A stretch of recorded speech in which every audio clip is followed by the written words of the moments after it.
छत्तीसगढ़ पर केंद्र मेहरबान। क्या 2023 पर है बीजेपी का ध्यान? जी हां, दीपावली से ठीक पहले छत्तीसगढ़ वासियों को केंद्र की ओर से कई बड़ी सौगात दी गई है। यानी केंद्र छत्तीसगढ़ पर मेहरबान है। लेकिन सवाल ये कि आखिर क्यों? क्या केंद्र की नजर मिशन 2023 पर है? क्योंकि बीते कुछ महीनों पर नजर डालें तो छत्तीसगढ़ को 2 वंदे भारत ट्रेन की सौगात मिली है। वहीं बिलासपुर इंदौर विमान सेवा भी शुरू हुई तो 9,240 करोड़ की सड़क परियोजनाओं को स्वीकृति मिली है। इतना ही नहीं, केंद्रीय खेल मंत्रालय प्रदेश के 7 जिलों में सेंटर खोलेगा। राजनांदगांव में हॉकी एकेडमी की मंजूरी भी मिल चुकी है। केंद्र ने छत्तीसगढ़ के 12 समुदाय को एसटी वर्ग में शामिल भी किया है। केंद्र की सरकार यदि सौगात दे रही है तो कांग्रेस को इस मामले में खुश होना चाहिए। ये साबित कर रहे हैं कि जिस प्रकार से केंद्र के द्वारा 12 जो जातियों को जो त्रुटि थी उसको सुधारने का काम किया, और यदि कांग्रेस की सरकार को पसंद नहीं है यहाँ के मंत्रियों को, मतलब ये आदिवासी विरोधी है। दूसरी तरफ केंद्र की योजनाओं का क्रियान्वयन कर पाने में ये सरकार असफल है। छत्तीसगढ़ कांग्रेस लगातार केंद्र पर भेदभाव का आरोप लगाती है और इसे लेकर छत्तीसगढ़ बीजेपी को भी घेरती है। हालांकि कांग्रेस इन सौगातों पर क्या कहती है, ये भी सुन लीजिए। मोदी सरकार और भारतीय जनता पार्टी छत्तीसगढ़ से हमेशा भेदभाव करती है। 55,000 करोड़ रुपए जो हमारा रोक के रखे हैं, इसको दे दें तो हमारी सारी समस्याओं का समाधान हो जाएगा। ये सिर्फ ये जो दिखावा करने के लिए कर रहे हैं। 2023 में चुनाव है, तो चुनाव के पहले छत्तीसगढ़ के हितैषी बनने का दिखावा कर लेंगे। छत्तीसगढ़ का हित जिन चीजों से होगा, उन सारी चीजों के मामले में हमेशा छत्तीसगढ़ के साथ भेदभाव करता रहता है। सियासी आरोप प्रत्यारोप अपनी जगह है, लेकिन मौजूदा तस्वीर देखकर एक बात तो साफ है कि कांग्रेस के सबसे मजबूत गढ़ छत्तीसगढ़ में केंद्र की दिलचस्पी बढ़ती जा रही है।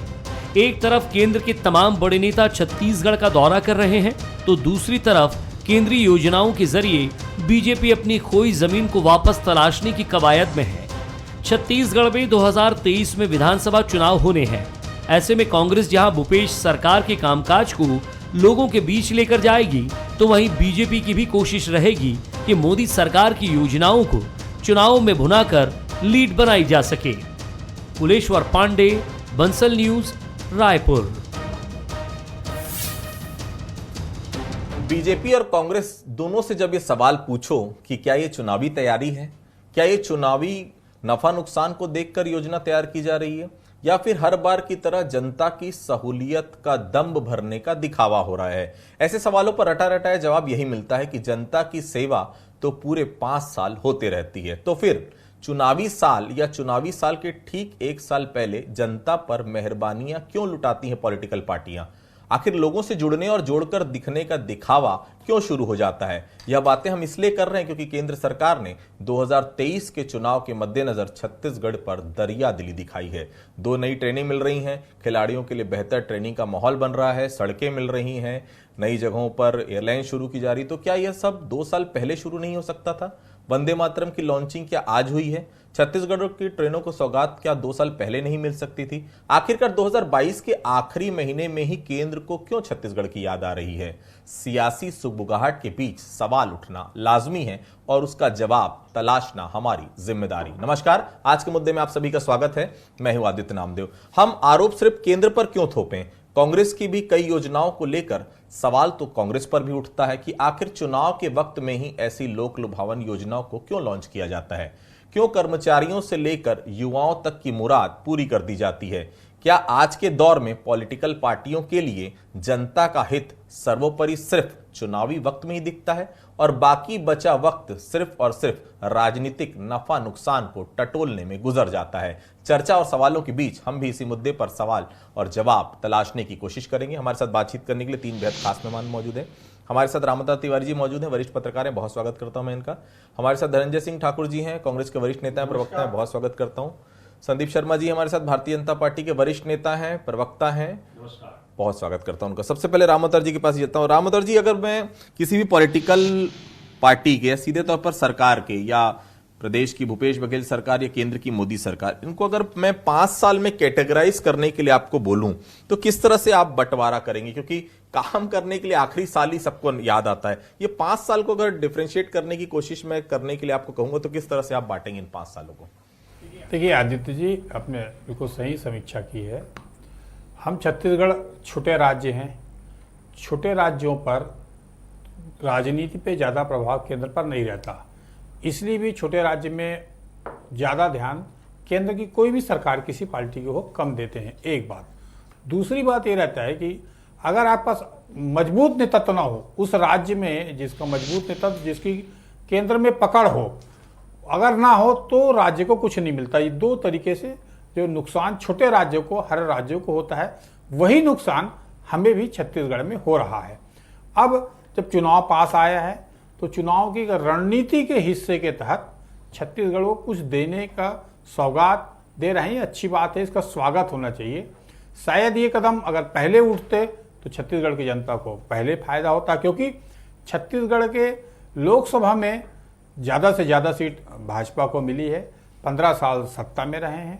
तो ऐसी स्थिति में अगर छत्तीसगढ़ की जनता को चुनाव के हिसाब से देखा जाए कि ये कांग्रेस का है या भाजपा का है, ये नज़रिए से अगर जनता की सुविधाओं को देखा जाएगा तो जनता को उसका नुकसान होता है।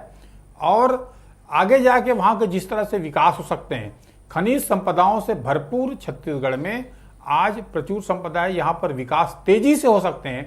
तो राजनीति के नज़रिए से ना देखते हुए अगर फैसले इस राज्य के विकास या देश के विकास या जनता के सुविधा के हिसाब से अगर निर्णय और फैसले हो तो सबको पसंद आएगा और सबको फायदा होगा।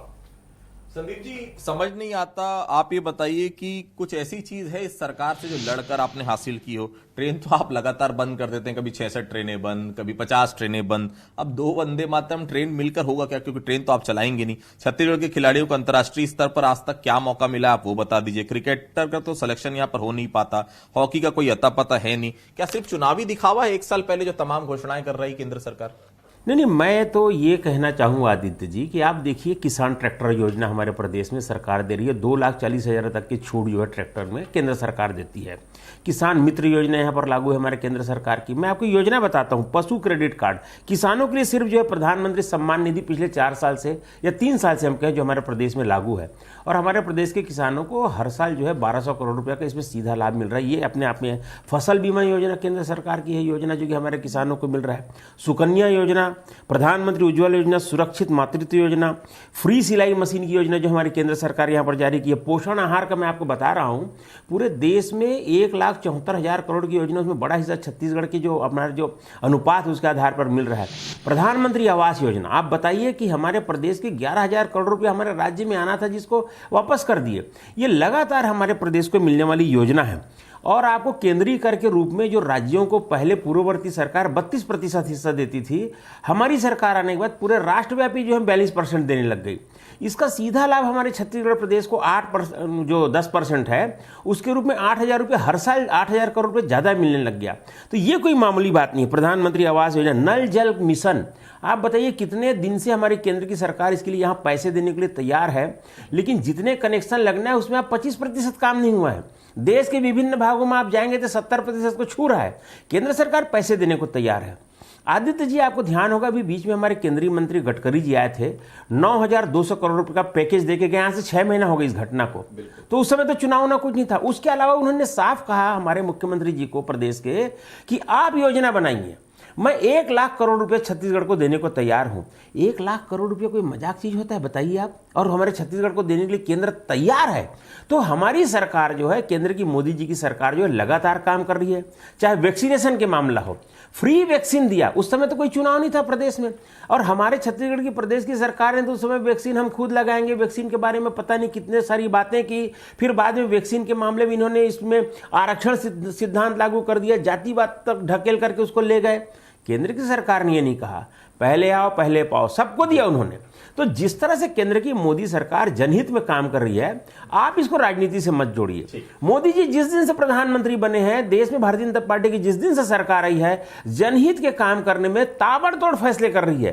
फैसले की कोई कमी नहीं हो रही जनता को। जी धनंजय से पूछ लेता हूँ कि वो ये क्यों नहीं फैसले कर पा रहे। तो धनंजय जी, सवाल तो आप पर भी है, आंदोलनों का दौर है, रामअवतार जी भी यहाँ पर बैठे हैं, ऐसा कोई शायद संगठन नहीं बचा है जो धरना स्थल पर नजर नहीं आ रहा है। 3.5 साल आपको भी बीत गए, क्या वोट के लिए जनता यूज होती है? ये भी माने कि आप भी यही कहेंगे भाई 3.5 साल हो गए, शराबबंदी के लिए भी आपने कहा कि कमेटियां बना देते हैं, अभी 1 साल तो है, 1 साल बाद हो सकता है आप चुनाव के पहले मुरादें पूरी कर दें, युवाओं को जो 2,500 मिलना था शायद वो भी आप पूरा कर दें।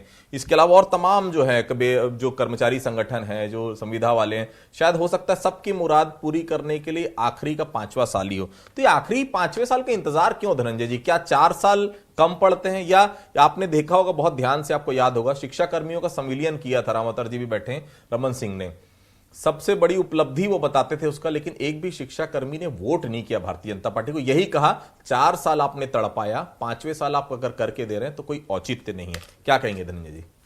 देखिए आदि जी, सबसे पहले तो मैं आपकी उस बात का खंडन करता हूं कि कांग्रेस ने युवाओं को 2,500 रुपये महीने देने का जो वादा किया था, हमारे घोषणा पत्र में ऐसी कोई भी चीज नहीं है। तो मैं आपसे रिक्वेस्ट करूंगा कि दोबारा इस विषय को ना कहीं था, मैं बोलोगे मैं आपको घोषणा पत्र भिजवा दूंगा। राजीव गांधी मितान योजना, जी आपने 2,500 रुपये देने की बात की, ठीक है। दूसरी बात, कांग्रेस की सरकार बनने के बाद आप देखेंगे पहले दिन से ये राज्य की पहले मुख्यमंत्री भूपेश बघेल जी जो शपथ लेते हैं, और शपथ लेने के बाद अपने परिवार के पास नहीं जाते, घर नहीं जाते हैं, सीधा मंत्रालय जाते हैं। और जो हमने वादा किया था प्रदेश के किसानों के साथ कि हम 10 दिन में कर्ज माफी घोषणा करेंगे, हम 2 घंटे के भीतर राज्य के 20 लाख किसानों को कर्ज मुक्त करते हैं। हमारी सरकार तो पहले दिन जनता से काम कर रही है। हमने किसानों से वादा किया था कि धान कीमत 2500 पर देंगे। देखेंगे राज्य का सौभाग्य कहिए, हमारा सौभाग्य कहिए, जनता जो हम पर विश्वास किया, पूर्ववर्ती सरकार के दौरान धान की खरीदी की तिथि चल रही थी, लेकिन जैसे हमने 2500 की घोषणा की, छत्तीसगढ़ में किसान धान बेचने नहीं गए। और मुख्यमंत्री उस दौरान तत्कालीन जो प्रदेश अध्यक्ष थे भूपेश बघेल जी ने, उन्होंने किसानों से आह्वान भी किया कि आप धान बेचने जाइए और हमारी सरकार बनेगी तब भी हमको 2500 आपको देंगे। और किसानों ने विश्वास किया, हमारी सरकार बनी, हमने किसानों को धान की कीमत 2500 पर दिया। वादा अनुसार हमने बिजली बिल हाफ की सुविधा प्रदान की, 400 यूनिट बिजली बिल प्रदेश के 51 लाख उपभोक्ताओं को दिया जा रहा है हमारे द्वारा। हमने जो वादा किया था मितानिनों के साथ, आंगनबाड़ी कार्यकर्ताओं के साथ मानदेय बढ़ाने का, हमारी सरकार ने मानदेय बढ़ाने का काम किया। जो महिला स्व सहायता समूह की बहनें हैं जिनके ऊपर पूर्व सरकार के दौरान कर्ज हो गई थी, लगभग 19 करोड़ रुपए की कर्ज माफी हमारी सरकार ने करने का काम किया। युवाओं के लिए सीधा शिक्षकों की भर्ती की बात कर लूं मैं, पुलिस विभाग भर्ती की बात कर लूं, टेक्निकल भर्ती की बात कर लूं, इंजीनियरों की भर्ती की बात कर लूं मैं, या शराबबंदी, जी सुनिए ना, शराबबंदी पर भी आप रुकिए, उसमें भी मैं आता हूं मैं। और निश्चित तौर पर आप देखेंगे जहाँ इंजीनियरों की हम भर्ती कर रहे हैं, कृषि क्षेत्र को संपन्न बना रहे हैं, आज यही तो प्रदेश है ना। यहाँ कोई किसान बाहर से नहीं आए, या किसानी के लिए जो भूमि है कोई बाहर से लाया नहीं गए, ये वही प्रदेश है जहाँ 15 साल तक 60 लाख किसान धान बेचते थे, आज लगभग 25 लाख धान बेचने पंजीकृत हुए और 30 लाख फसल उठाने का रकबा बढ़ा, हेक्टेयर बढ़ा हुआ है। निश्चित तौर पर शराबबंदी भी हमारे प्रदेश का बहुत बड़ा मुद्दा था, हमने उसमें भी काम किया है और 100 से अधिक शराब दुकान हमारी सरकार ने बंद किया है। उसके साथ साथ जो हम शराब की जो बुराइयां हैं उसको खत्म करें, 3 कमेटी गठित की है, समाज के लोग उसमें शामिल होकर एडवाइस कर रहे हैं सरकार के साथ। शराबबंदी जाएगा ना धनंजय जी? निश्चित तौर पर शराबबंदी होगा। आज जनता के साथ हम शराबबंदी को लाके जा रहे हैं और शराबबंदी से हम काम कर रहे हैं। बंद होने 5वें साल में होगा ना, अभी बंद होगा, अभी शुरू हो गया। 100 शराब दुकान हमने तो बंद किया है ना, किसी और ने बंद नहीं किया है। शराबबंदी के लिए आगे जो हमारी कमेटी जा रही है उसी का नतीजा है। और शराबबंदी को लेकर जो जागरूकता समाज के प्रमुख लोग दिखा रहे हैं, सत्यनारायण जी बोल रहे हैं कि शराबबंदी जनता का विषय ही नहीं है, ये तो पॉलिटिकल विषय है। निश्चित तौर पर पॉलिटिकल जो कर रहे हैं उनके लिए पॉलिटिकल विषय है। जो भारतीय जनता पार्टी शराबबंदी के नाम से सिर्फ राजनीति कर रही है, इसमें राजनीतिक विषय है। जनता और सरकार मिलकर शराबबंदी के लिए आगे बढ़ रहे हैं, इसलिए इसमें हम काम कर रहे हैं। ठीक, रामअवतार जी, जो चुनावी साल में जो घोषणाएं पूरी होती हैं, क्या उसका कोई राजनीतिक लाभ मिल पाता है राजनीतिक पार्टी को? मैंने जिक्र किया था डॉक्टर रमन सिंह का, सबसे बड़ा आदेश था वो संविलियन करने का, लगभग 2.25 लाख शिक्षा कर्मियों को सीधे तौर पर फायदा मिला था। लेकिन उन शिक्षा कर्मियों ने भाई साहब वोट नहीं किया कभी भी भारतीय जनता पार्टी को 2018 के चुनाव में। तो क्या कोई इसका राजनीतिक लाभ मिलता है कि सीधे तौर पर ये हम माने कि ये पब्लिक है, सब जानती है? देखिए, राजनीति में 2 तरीके से काम हो रहे हैं। उसमें मुख्य काम होता है चुनाव में फायदा कैसे होगा। अब चुनाव में फायदे के हिसाब से सारे फैसले हो रहे हैं। उनको नेताओं को लगता है कि बहुत देर से फैसला अगर लिया जाए तो उसका फायदा नहीं होता, अंतिम समय में कोई फैसला लो तो उसका लाभ मिलेगा, क्योंकि जनता भूल जाती है, ऐसा एक कारण। दूसरा ये कि जो दबाव समूह है, जो दबाव समूह ज्यादा दबाव बना पाता है, आंदोलन, प्रदर्शन या न्यूसेंस क्रिएट कर पाता है, उन समूहों को फायदा देने की कोशिश होती है, या उन जातियों को, जिन जातियों से फायदा हो सकता है, उन जातियों को फायदा देने की कोशिश होती है। तो ये तात्कालिक फायदा देकर चुनाव में तात्कालिक फायदा ले लिया जाए और समीकरण को अपने पक्ष में बना लिया जाए, ये राजनीति की दिशा हो गई है। ये एक गलत दिशा और गलत संदेश जा रहा है कि सब चीज जो चुनावी गणित, चुनावी फायदे और सत्ता के लिए जो फैसले हो रहे हैं, उसे नेता गलत दिशा में जा रहे हैं। चाहे वो आरक्षण का मुद्दा हो, चाहे वो मुफ्त में देने की बात हो, चाहे गुमराह करने की बात हो, तीनों तरीके की बात देखिए आप। इन जितने भी फैसले हुए हैं भारतीय राजनीति के इतिहास में, वो आरक्षण को लेकर या कुछ भी फैसले ऐसे होते रहे हैं, उन फैसलों में यह मुफ्त में देने की बात, उससे सरकार को ऐसे फैसले लेने पड़ते हैं जो लोकहित में आगे जाके भविष्य में नुकसानदायक रहते हैं और स्वस्थ राजनीति की दिशा में कमजोर होता है। मिला था शिक्षा कर्मियों के संविलियन से क्या बीजेपी को 2018 में फायदा मिला, ऐसा दिखता है आपको? देखिए, उस संविलियन देर से हुआ ना, वही लोगों को लगा देर से हुआ, हमको इसका फायदा पहले मिलना था, बहुत देर से हुआ। और इस सरकार में आने के बावजूद भी लोगों को 1 साल 2 साल बाद हुआ, तो एक लंबी प्रक्रिया थी, तो लोगों की नाराजगी थी, तो इसके कारण फायदा नहीं मिल पाया था। ठीक। संदीप जी, दूध का जला कहते हैं छाछ को भी फूक फूक कर पीता है, तो आपको तो मुंह जलाने की आदत है। शिक्षा कर्मियों का संविलियन आपने देखा 5वें साल में आपने किया, कोई फायदा मिला नहीं उस चीज का। अब कांग्रेस पार्टी काम कर रही है अपना, लेकिन उसमें भी आप लोग ऐसा समझ रहे हैं कि केंद्र की योजनाएं आ जाएं। आपने एसटी में भी 12 अलग अलग वर्गों को शामिल किया, ये सब चीजों का फायदा आपको लगता है 2023 में मिल पाएगा? क्योंकि चुनावी वर्ष है, 1 साल बाद आपको भी चुनाव में जाना है। देखिए, मैं 2 बात कहूंगा। जिस 12 जातियों का मामला है, बहुत पुराना मामला है और इस पर लगातार चिट्ठी लिखने का काम चल रहा था। और इस जो नई सरकार हमारी केंद्र की आई, उसके बाद सदन में भी कई बार बात आई है, हमारे नेताओं ने इस बारे में चिट्ठी भी लिखी। तो ये कुल मिलाकर के उनका हक था जिनको उनको देना था, तो ये निर्णय सही निर्णय, इस पर कोई मतलब लीपापोती या कोई वोट का इसमें तुरंत या चुनावी राजनीति ऐसा नहीं है। दूसरी बात, मैं आपको एक चीज़ कहना चाहूँगा कि जनता को सीधे लाभ से कोई डायरेक्ट लाभ जो देते हो तो ही है, लेकिन छत्तीसगढ़ की जनता को हमारी केंद्र की सरकार से ढेरों इनडायरेक्ट लाभ मिल रहे हैं। हमारी सरकार जो है आंतरिक और बाह्य सुरक्षा की दृष्टि से जो काम कर रही है और जिसमें करोड़ों रुपये खर्च हो रहे हैं। पूर्ववर्ती केंद्र की सरकार जो थी, और जिसमें आपको पता होगा कि 2009 में जो हमारे केंद्रीय जो रक्षा मंत्री थे एंटोनी जी, उन्होंने साफ कह दिया था कि हमारे पास सेना के जूते खरीदने के लिए और सेना के हमारे पास जैकेट खरीदने के लिए पैसे नहीं है। लेकिन हमारी सरकार आने के बाद हमने राफेल खरीदे, चिनको खरीदे, अपाची विमान खरीदे, 1.5 लाख हमने जो है गन खरीदे हैं, बहुत ऑटोमेटिक गन लिए हैं। सेना के लिए हमने तंबू बनाए हैं, तमाम जूते से लेकर के उनके जितने औजार, सुनिए मैं बता रहा हूं, ये चीजें जो खरीदी जा रही है, जिसके कारण हमारे प्रदेश के आम जनमानस में एक सुरक्षा का भाव जागृत होता है। ये इसका सीधा लाभ छत्तीसगढ़ को भी मिल रहा है। हम इस तरह की जो हमारी सरकार बड़े पैमाने पर केंद्र में काम कर रही है, देश को आंतरिक जो आतंकवाद से उनसे हमको मुक्त करा रही है। जो देश में पहले लगातार धमाके होते थे, आए दिन हम टेलीविजन में सुनते थे कि फलाने जगह बम रखा है, फलाना लाल बैग को मत छूइए, इन सारी चीजों से जो मुक्त कराने का काम हमारी सरकार कर रही है और ये लगातार करते आ रही है। पूरे देश के लोगों के साथ छत्तीसगढ़ के लोगों को भी मन में हमेशा भय था, वो भय मुक्त करने का काम हमारी सरकार ने किया। सरकार है तो यहाँ भय लगता है क्या आपको? नहीं, मैं आतंकवाद के भय की बात करूं, आप उसको समझिए, दूसरे ढंग से उसको मत मोड़िए। मैं कहूँ एक आतंक का भय था। जिस तरह से हमको हम लोग अगर दिल्ली गए, मान लीजिए छत्तीसगढ़ के लोग दुनिया के किसी भाग में घूम रहे थे, जो हमारे मन में एक भय था, उस भय से हमको मुक्ति मिली। हम केवल छत्तीसगढ़ में रहने वाले लोग नहीं, हमारे लोग सब जगह घूमते हैं, इसलिए मैं कह रहा हूं। लेकिन जहां तक छत्तीसगढ़ की बात कर रहे हैं, तो छत्तीसगढ़ में एक भय का वातावरण तो यह है कि आप सरकार के खिलाफ जरा से भी कुछ बोल दोगे तो पता नहीं पुलिस कब आपको घेर लगी, कब आपके खिलाफ मुकदमा दर्ज कर देगी, कहां आपको जेल। नहीं, मैं तो आपको बता रहा हूं, पुलिस तो हमारे पास केंद्र की है नहीं, हो तो राज्य में है पुलिस, और इस तरह का भय का वातावरण है। और सबसे बड़ी बात यह है, भय के वातावरण के पीछे तो मीडिया के लोग भी हैं।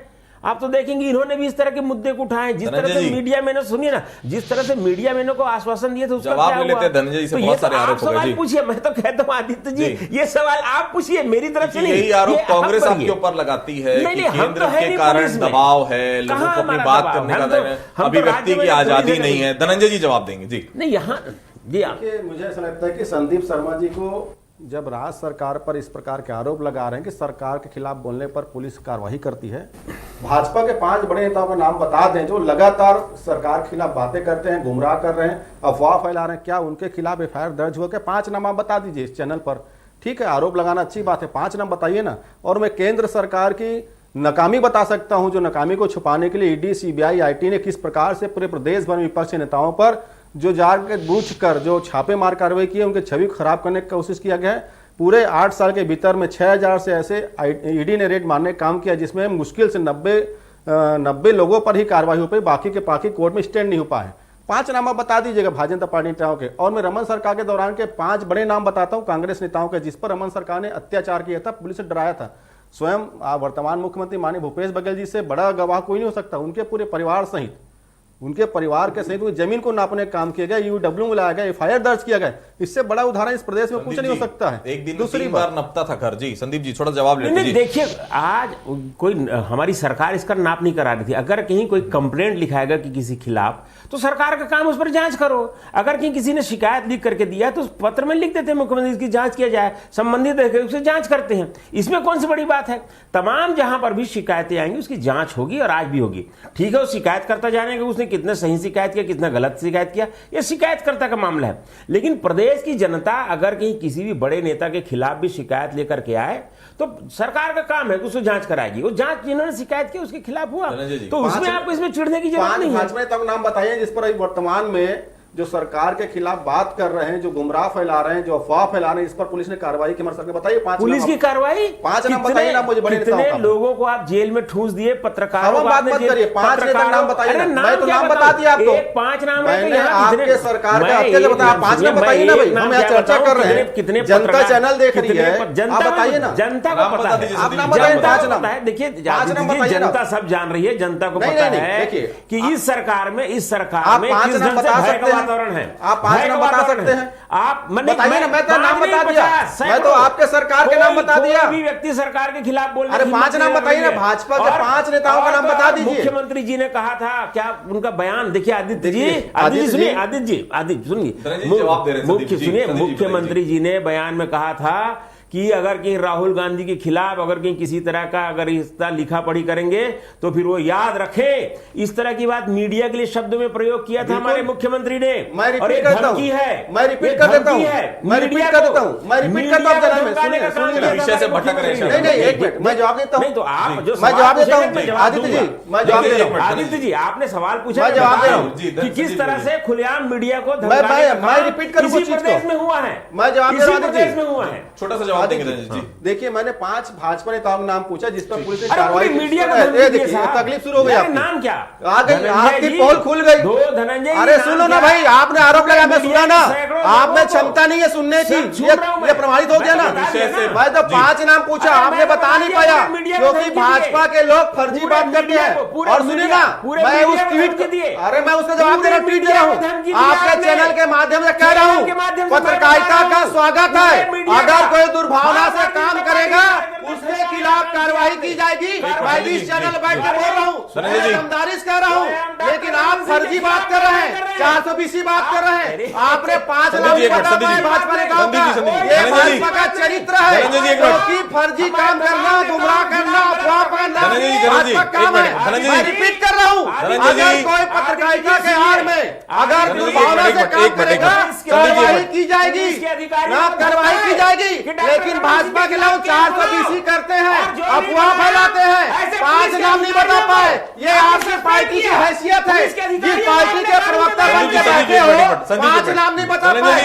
प्रवक्ता हो, फर्जी बात कर दिया, 5 नाम बताने का भाजपा 5 नाम।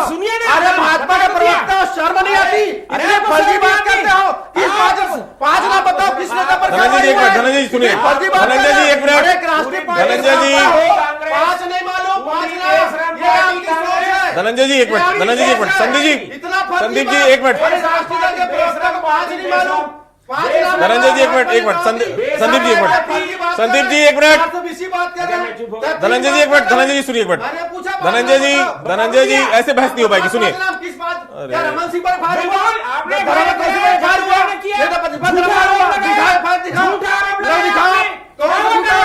फर्जी बात करते हो। अरे भाजपा के आपका शर्म करो, आपका 5 सितारे का नाम नहीं मालूम, इतनी बेशर्मी, इतना झूठ, इतना अफवाह, इतना 420। धनंजय जी, धनंजय जी, धनंजय जी, मैं तो बता दिया, धनंजय जी, वकील पर कार्रवाई की है। धनंजय जी, नाम बताओ, 420 मत करो, फर्जी बात मत देखिए करो। देखिए ये बहस का कोई अंत नहीं है। दोनों ही पॉलिटिकल पार्टी अपने अपने को सही बताने में जुटी हुई है। कुल मिलाकर देखिए 2023 का चुनाव नजदीक है और बहुत साफ है कि पब्लिक सब कुछ देख रही है। अगर चुनावी वर्ष में आप ये मान रहे हैं कि आप उनकी मांगे पूरी करते हैं, तो जनता को ये मालूम है कि वो उसके लिए कितना फ्रूटफुल है और आपको चुनाव जीतने के लिए कितना फ्रूटफुल। तो आज की चर्चा में आप सभी लोग हमारे साथ जुड़े, आप सभी लोग का बहुत बहुत धन्यवाद। आज के मुद्दे में फिलहाल इतना ही, कल किसी अन्य मुद्दे पर हम फिर से मुलाकात करेंगे, तब तक के लिए बहुत बहुत धन्यवाद।